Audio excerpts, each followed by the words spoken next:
El camino a Cristo, capítulo 7. ¿Cómo lograr una magnífica renovación? Si alguno está en Cristo, nueva criatura es. Las cosas viejas pasaron, y aquí todas son hechas nuevas. Es posible que una persona no sepa indicar el momento y lugar exactos de su conversión, o que no pueda tal vez señalar el encadenamiento de circunstancias que la llevaron a ese momento. Pero esto no prueba que no se haya convertido.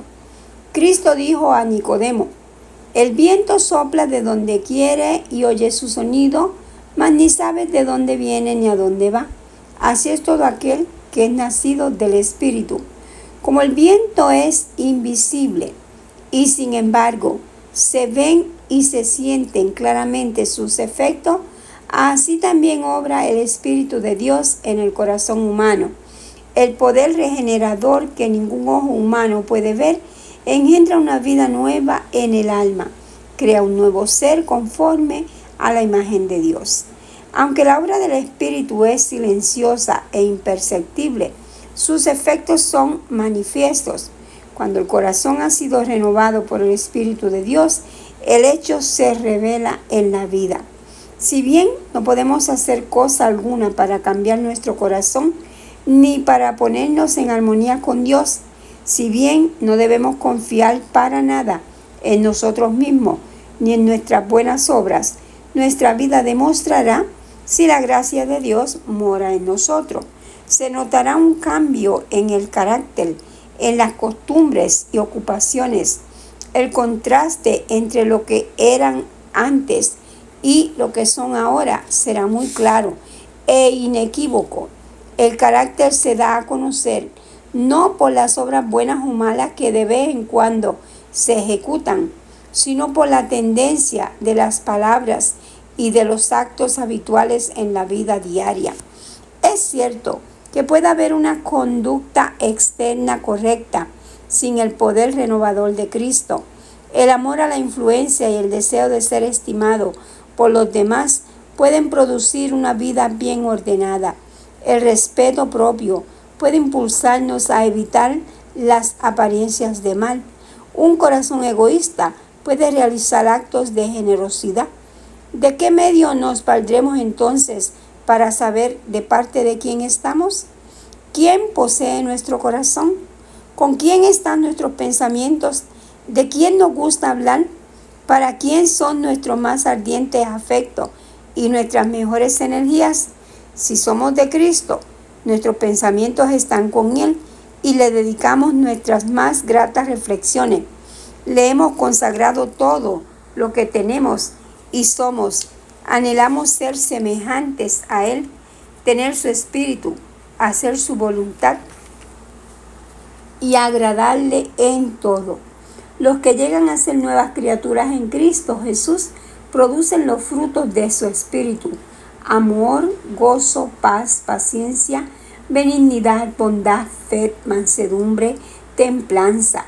Ya no se conforman con las concupiscencias anteriores, sino que por la fe siguen las pisadas del Hijo de Dios, reflejan su carácter y se purifican personalmente como Él es puro. Aman ahora las cosas que en otro tiempo aborrecían y aborrecen las cosas que en otro tiempo amaban. El que era orgulloso y dominador es ahora manso y humilde de corazón. El que antes era vano y altanero, ahora es serio y discreto. El que antes era borracho, ahora es sobrio. Y el que era libertino, puro. Han dejado las costumbres y modas vanas del mundo. Los cristianos no buscan el atavío externo, sino el interno, el del corazón, en el incorruptible ornato de un espíritu afable y apacible. No hay evidencia de arrepentimiento verdadero cuando no se produce una reforma en la vida. Si restituye la prenda, devuelve lo que haya robado, confiesa sus pecados y ama a Dios y a su prójimo, el pecador puede estar seguro de que pasó de muerte a vida. Cuando vamos a Cristo como seres errados y pecaminosos y nos hacemos participantes de su gracia perdonadora, el amor brota en nuestro corazón. Toda carga resulta ligera porque el yugo de Cristo es suave. Nuestros deberes se vuelven delicias y los sacrificios un placer. El sendero que antes nos parecía cubierto de tinieblas brilla ahora con los rayos del sol de justicia. La hermosura del carácter de Cristo ha de verse en los que le siguen. Él se deleitaba en hacer la voluntad de Dios. El poder que predominaba en la vida de nuestro Salvador era el amor a Dios y el celo por su gloria. El amor embellecía y ennoblecía todas sus acciones. El amor es de Dios. El corazón inconverso no puede producirlo u originarlo. Se encuentra solamente en el corazón donde Cristo reina. Nosotros le amamos a Él porque Él nos amó primero. En el corazón regenerado por la gracia divina, el amor es el móvil de las acciones, modifica el carácter, gobierna los impulsos, restringe las pasiones, subyuga la enemistad y ennoblece los afectos. Este amor atesorado en el alma endulza la vida y derrama una influencia purificadora sobre todos los que están en derredor. Hay dos errores contra los cuales los hijos de Dios, particularmente los que apenas han comenzado a confiar en su gracia, deben guardarse en forma especial. El primero, en el cual ya se ha insistido, es el de fijarnos en nuestras propias obras, confiando en algo que podamos hacer para ponernos en armonía con Dios. El que está procurando llegar a ser santo mediante sus esfuerzos por observar la ley está procurando una imposibilidad. Todo lo que el hombre puede hacer sin Cristo está contaminado de egoísmo y pecado. Solo la gracia de Cristo, por medio de la fe, puede hacernos santos. El error opuesto, y no menos peligroso, consiste en sostener que la fe en Cristo exime a los hombres de guardar la ley de Dios y que en vista de que solo por la fe llegamos a ser participantes de la gracia de Cristo, nuestras obras no tienen nada que ver con nuestra redención. Nótese, sin embargo, que la obediencia no es un mero cumplimiento externo, sino un servicio de amor. La ley de Dios es una expresión de la misma naturaleza de su autor. Es la personificación del gran principio del amor y es, por lo tanto, el fundamento de su gobierno en los cielos y en la tierra. Si nuestros corazones están renovados a la semejanza de Dios, si el amor divino está implantado en el alma, ¿no se cumplirá la ley de Dios en nuestra vida? Cuando el principio del amor es implantado en el corazón, cuando el hombre es renovado a la imagen del que lo creó, se cumple en él la promesa del nuevo pacto. Pondré mis leyes en sus corazones y en sus mentes las escribiré. Y si la ley está escrita en el corazón, ¿no modelará la vida?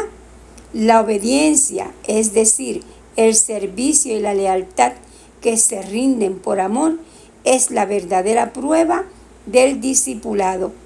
Por esto dice la Escritura, este es el amor a Dios, que guardemos sus mandamientos. El que dice, yo le conozco, y no guarda sus mandamientos, el tal es mentiroso, y la verdad no está en él. En vez de eximir al hombre de la obediencia, la fe, y solo ella, nos hace participantes de la gracia de Cristo y nos capacita para obedecer. No ganamos la salvación con nuestra obediencia, porque la salvación es el don gratuito de Dios que se recibe por la fe, pero la obediencia es el fruto de la fe. Sabéis que Él apareció para quitar nuestros pecados y no hay pecado en Él. Todo aquel que permanece en Él no peca. Todo aquel que peca no le ha visto ni le ha conocido. He aquí la verdadera prueba. Si moramos en Cristo, si el amor de Dios está en nosotros, nuestros sentimientos, nuestros pensamientos, nuestros designios, nuestras acciones estarán en armonía con la voluntad de Dios, según se expresa en los preceptos de su santa ley. Hijitos, nadie os engañe. El que hace justicia es justo, como Él es justo. La justicia se define por la norma de la santa ley de Dios, expresada en los 10 mandamientos dados en el Sinaí.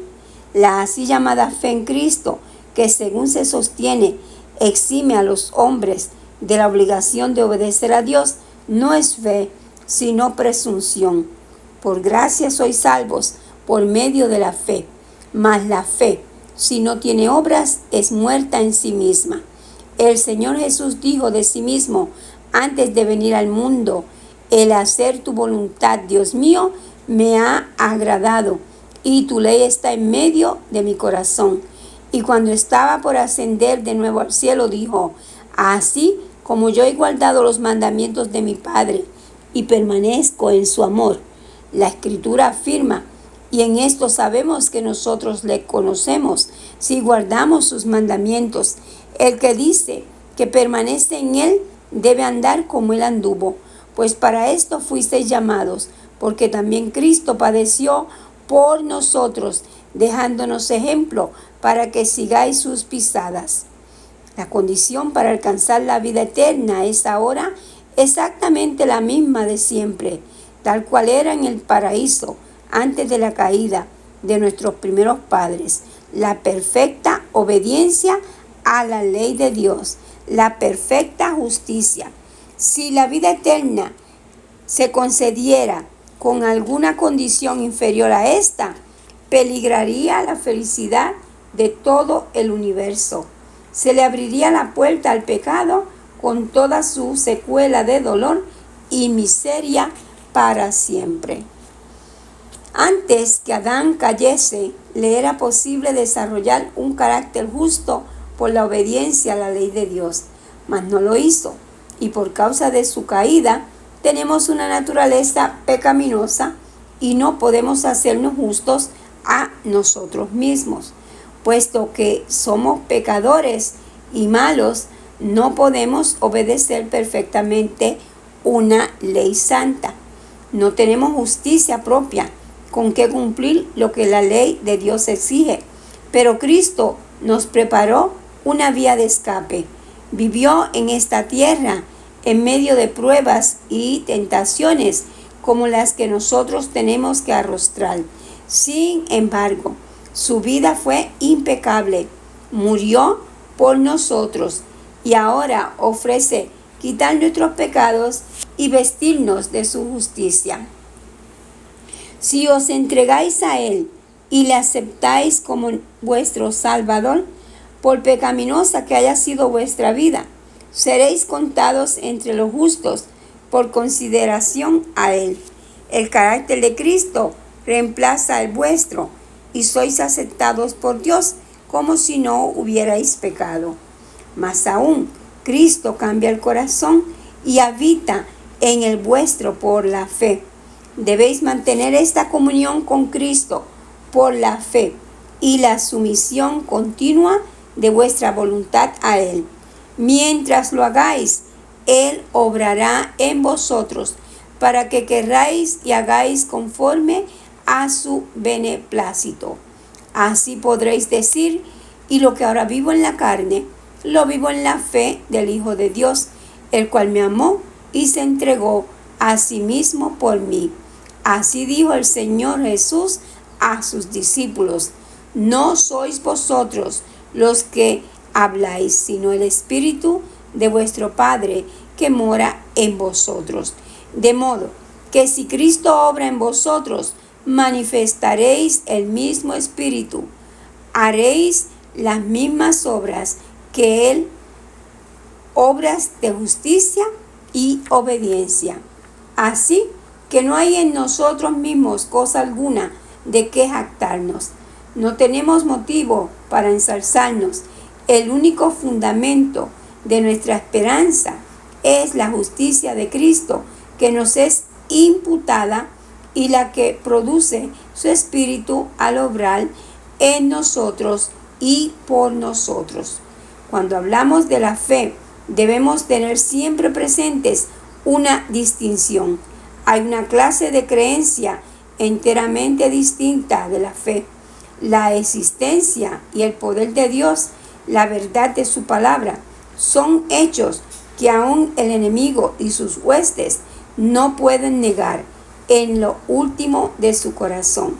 La Escritura dice que ellos creen y tiemblan, pero esto no es fe, donde no solo existe una creencia en la palabra de Dios, sino que la voluntad se somete a Él, donde se le entrega el corazón y los afectos se aferran a Él. Hay allí una fe que obra por el amor y purifica el alma. Mediante esa fe, el corazón se renueva conforme a la imagen de Dios. Y el corazón que en su estado inconverso no se sujetaba a la ley de Dios, ni tampoco podía, se deleita después en sus santos preceptos y exclama con el salmista: oh, cuánto amo yo tu ley, todo el día es ella mi meditación. Entonces la justicia de la ley se cumple en nosotros, los que no andamos conforme a la carne, sino conforme al Espíritu. Hay personas que han conocido el amor perdonador de Cristo y desean realmente ser hijos de Dios, pero reconocen que su carácter es imperfecto y su vida defectuosa, y propenden a dudar de si sus corazones han sido regenerados por el Espíritu Santo. A los tales quiero decirles que no cedan a la desesperación. A menudo tenemos que postrarnos y llorar a los pies de Jesús por causa de nuestras culpas y equivocaciones, pero no debemos desanimarnos. Aun si somos vencidos por el enemigo, no somos desechados ni abandonados por Dios. No, Cristo está a la diestra de Dios e intercede por nosotros. Dice el discípulo amado: estas cosas os escribo para que no pequéis. Y si alguno hubiere pecado, abogado tenemos para con el Padre, a Jesucristo el justo. Y no olvidéis las palabras de Cristo, pues el Padre mismo os ama. Él desea reconciliaros con Él, quiere ver su pureza y santidad reflejadas en vosotros. Y si tan solo estáis dispuestos a entregaros a Él, el que comenzó en vosotros la buena obra, la perfeccionará hasta el día de nuestro Señor Jesucristo.